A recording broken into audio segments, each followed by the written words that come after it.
Hello students, कैसे हैं आप सब। आप लोगों का स्वागत है हमारे चैनल टीजे क्लासेस में। तो चलिए शुरू करते हैं। लास्ट टाइम हम एक्सरसाइज 1.2 के कुछ क्वेश्चंस कर चुके थे। इस वीडियो में हम उसके आगे के क्वेश्चंस करेंगे। तो चलिए देखते हैं। लास्ट टाइम हम क्वेश्चन फर्स्ट एंड सेकंड कर चुके थे। अब हम क्वेश्चन थर्ड करेंगे। क्वेश्चन थर्ड क्या है? क्वेश्चन थर्ड कह रहा है find the LCM and HCF of the following integers by applying the prime factorization method. यानी आपको इन क्वेश्चंस के एलसीएम और एचसीएफ फाइंड करने हैं by the applying prime factorization method. ठीक है, तो प्राइम फैक्टराइजेशन मेथड हम जान चुके हैं कैसे करते थे। तो चलिए करते हैं। नंबर सबसे पहले हम इसका फर्स्ट पार्ट करेंगे 12, 15 एंड 21 का। ठीक है, तो चलिए करते हैं। 12, 15 एंड 21 हमें एचसीएफ और एलसीएम फाइंड करना है। तो सबसे पहले हम इसके प्राइम फैक्टर्स फाइंड कर लेते हैं। 12 के प्राइम फैक्टर्स क्या होंगे? 2 इंटू 2 इंटू 3। कैसे आया आप लोगों को पता है, लेकिन फिर भी एक बार देख लेते हैं। 2 6 ज़ा 12, 2 3 ज़ा 6 एंड 3 1 ज़ा 3। ठीक है, 2 2 3। 15 का सेम। 15 का क्या होगा? 3 5 ज़ा 15 एंड 5 1 ज़ा 5। 21 का क्या होगा? 3 7 ज़ा 21। 2 से डिवाइड नहीं होगा ये। ठीक है, 15 का हमारा होगा 3 इंटू 5 एंड 21 का होगा हमारा 3 इंटू 7। एचसीएफ क्या है जो इन सब में कॉमन होगा? तो इन सब में कॉमन क्या है? 3। 3 के अलावा कुछ कॉमन नहीं है, तो हमारा एचसीएफ जो है वो 3 है। और एलसीएम क्या होगा? इस 3 के अलावा जो भी नंबर्स हैं हम उसे एज इट इज़ लिख लेंगे, इंटू 2 इंटू 5 इंटू 7। ठीक है, इसे कैलकुलेट करेंगे, क्या आएगी हमारी वैल्यू? 420।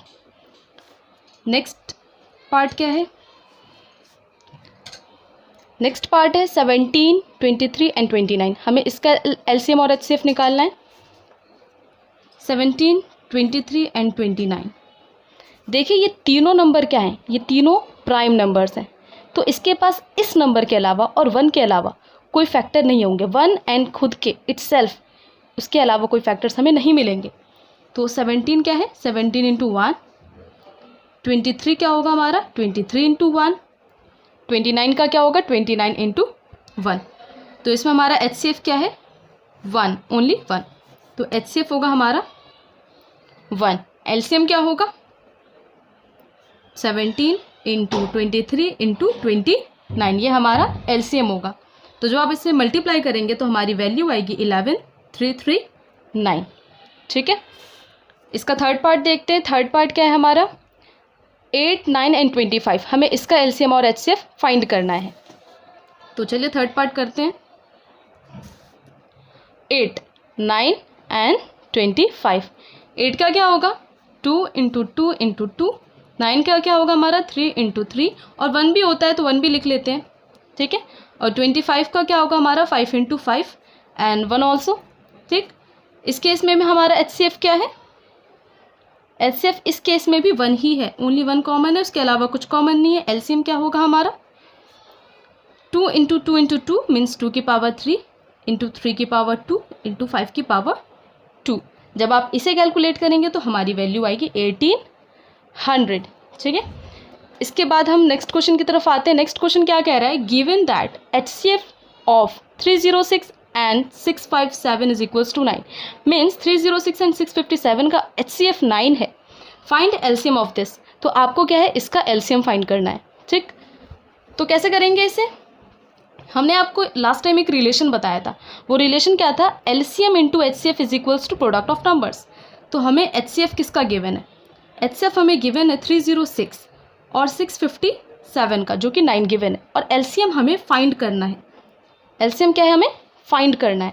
तो LCM into HCF is product of numbers means 306 into 657। ठीक है, तो एलसीएम क्या हो जाएगा हमारा? 306 इंटू 657 बाय एचसीएफ। ठीक है, तो 306 इंटू 657 बाय 9। जब आप ये वैल्यू जब आप इसे कैलकुलेट करेंगे तो आपकी वैल्यू आएगी 22338। आया समझ में? तो चलिए नेक्स्ट क्वेश्चन की तरफ आते हैं। तो क्वेश्चन नंबर 5 क्या है हमारा, चेक वेदर 6 की power n can and with the digit 0 for any natural number n। आपको चेक करना है कि 6 की पावर n ये जो है क्या एंड करेगा जिसका डिजिट क्या है 0 होगा किसी भी नेचुरल नंबर के लिए। ठीक है, तो देखिए इसे सॉल्व करने के लिए हम क्या करेंगे, आपको चेक करना है। तो सबसे पहले कोई भी नंबर, एनी नंबर, कोई भी नंबर अगर उसके एंड में क्या है 0 आता है, अगर किसी भी नंबर के एंड में 0 आता है तो वो नंबर 10 से ज़रूर डिवाइड होगा। ठीक है, और अगर 10 से डिवाइड हो रहा है इसकी मीनिंग क्या है कि वो 2 से और 5 से भी डिवाइड होता होगा, because 10 is a product of 2 and 5। तो कोई भी नंबर अगर 0 से एंड होता है तो वो 10 से डिवाइड होगा।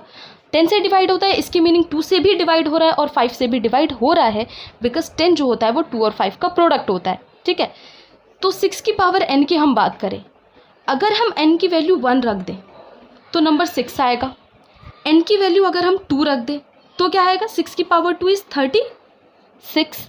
अगर हम n की वैल्यू 3 रख दें, ठीक है, फिर क्या है, फिर हमारा 216 आ जाएगा। ठीक है, तो क्या कोई भी नंबर इनमें से 5 से डिवाइड हो रहा है? नहीं, इनमें से हमारा कोई भी नंबर 5 से डिवाइड नहीं होता है। इसकी meaning 5 is not prime factorization, 5 is not prime factorization of 6 raise power n। अगर 5 प्राइम फैक्टराइजेशन नहीं है 6 की पावर n की, इसकी मीनिंग है कि 6 की पावर n कभी भी इसका एंड डिजिट 0 नहीं होगा, बिकॉज ये सारे 2 तो इसका प्राइम फैक्टराइजेशन हो जाएगा लेकिन 5 नहीं होगा, इस वजह से कभी भी ये नंबर 0 से एंड नहीं होगा। ओके, तो चलिए नेक्स्ट क्वेश्चन देखते हैं। नेक्स्ट क्वेश्चन क्या है हमारा, explain why 7 into 11 into 13 plus 13 and 7 into 6 into 5 into 4 into 3 into 2 into 1 plus 5 are composite numbers. हमें क्या है यहाँ पे एक्सप्लेन करना है कि ये कंपोजिट नंबर्स क्यों हैं। तो प्राइम नंबर्स और कंपोजिट नंबर पहले होते क्या हम ये देख लेते हैं। प्राइम नंबर्स कौन से होते हैं, जिनके फैक्टर या तो 1 हो या फिर वो खुद हो, इटसेल्फ प्राइम नंबर है। और कंपोजिट नंबर क्या होते हैं, जिनके प्राइम फैक्टर्स 1 इटसेल्फ इसके अलावा भी हो, चाहे वो कुछ भी हो। ठीक है, एग्जाम्पल के तौर पे अगर हम यहाँ पे एग्जाम्पल ले लें 23 का, तो इसके प्राइम फैक्टर्स ओनली 23 एंड 1 है। लेकिन यहाँ पे कोई और नंबर अगर मैं ले लेती हूँ लाइक 24, इसके प्राइम फैक्टर 1 भी है, 24 खुद भी है। उसके अलावा अगर मैं करूँ तो कुछ इस तरीके से 2 इंटू 6 इंटू 2, ठीक है, इंटू 1, यानी इस और भी तो प्राइम फैक्टर्स आ रहे हैं, बिकॉज इसका भी तो हम फैक्टर कर सकते हैं। तो उस नंबर के अलावा और 1 के अलावा भी हमें इसके जो है प्राइम फैक्टर्स मिल रहे हैं, तो ये हमारे कंपोजिट नंबर है। तो हमारे पास नंबर क्या थे, देखिए एक बार हम इन नंबर को लिख लेंगे, उसके बाद देखेंगे कैसे करेंगे। तो देखिए यहाँ पे 7 इंटू 11 इंटू 13 प्लस 13 है, दोनों केस में 13 कॉमन है, हम ले सकते हैं। 13 कॉमन ले लिया हमने, तो हमारे पास क्या बचा 7 इंटू 11 प्लस 1, ये क्या आएगा हमारा 7, 77 प्लस 1 दैट इज 13 इंटू 78। इससे क्या समझ में आ रहा है आपको, ये जो भी नंबर रहा होगा उसके पास इस नंबर के अलावा 1 उसका प्राइम फैक्टर है और 13 एंड 78 भी प्राइम फैक्टर है, तो हुआ ये कंपोजिट नंबर हो गया, क्योंकि प्राइम नंबर की जो हमारी प्रॉपर्टीज़ है उसे नहीं सेटिस्फाई कर रहा है, बल्कि ये कंपोजिट नंबर की प्रॉपर्टीज़ को सेटिस्फाई कर रहा है। ठीक है, नेक्स्ट है ये नंबर, इसमें देखें ये क्या है 7 into 6 into 5 into 4 into 3 into 2 into 1 plus 5। तो इन दोनों केस में 5 हमारा कॉमन है, तो चलिए 5 बाहर ले लेते हैं। क्या आएगा हमारा 7 into 6 into 4 into 3 into 2 plus 1। आप इसे सॉल्व करेंगे कुछ वैल्यू आएगी। ठीक है, जो भी वैल्यू आए, तो हमें क्या समझ में आ रहा है कि ये जो भी नंबर रहा होगा उसका प्राइम फैक्टर 1 है, वो खुद नंबर है, उसके अलावा 5 है और ये भी है। इसे देख लेते हैं सॉल्व करके क्या आ रहा है। ये हमारा आएगा 1008 plus 1 that is 5 into 1009। Means ये नंबर, ये 5 और ये, इसको भी हम फर्दर फैक्टराइज कर सकते हैं। तो ये सारे क्या हैं, इनके प्राइम फैक्टर्स हो गए। तो ये भी जो है हमारी कंपोजिट नंबर की प्रॉपर्टी को सेटिस्फाई कर रहा है, तो ये भी हमारा कंपोजिट नंबर है। तो चलिए नेक्स्ट क्वेश्चन की तरफ आते हैं। नेक्स्ट क्वेश्चन क्या कह रहा है, there is a circular path around a sports field. एक स्पोर्ट्स फील्ड है, उसके अराउंड क्या है, एक सर्कुलर पाथ है। Sonia takes 18 minutes to drive 1 round of the field. एक राउंड लगाने में सोनिया को 18 मिनट लगते हैं। Ravi takes 12 minutes for the same.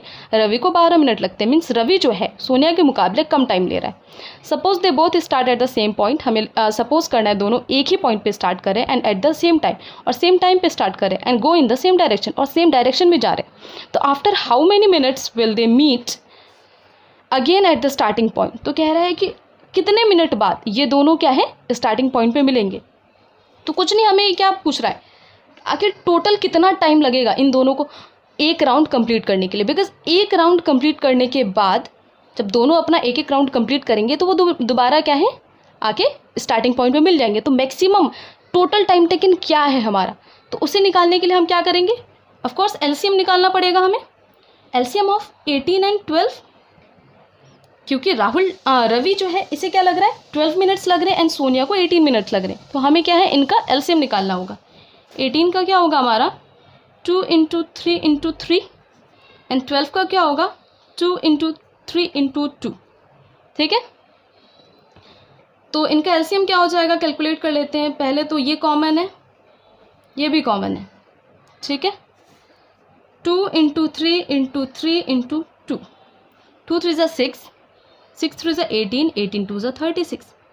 So after 36 minutes, 36 minutes के बाद वो क्या है स्टार्टिंग पॉइंट पे आके मिल जाएंगे। आई होप आप लोगों को समझ में आया होगा। नेक्स्ट एक्सरसाइज 1.3 हम नेक्स्ट वीडियो में करेंगे। Thanks for watching. अगर आप लोग को अच्छा लगे तो एक बार सब्सक्राइब ज़रूर कर दें और बेल आइकन ज़रूर प्रेस कर दें ताकि हमारी हर वीडियो की नोटिफिकेशन सबसे पहले आपको मिले।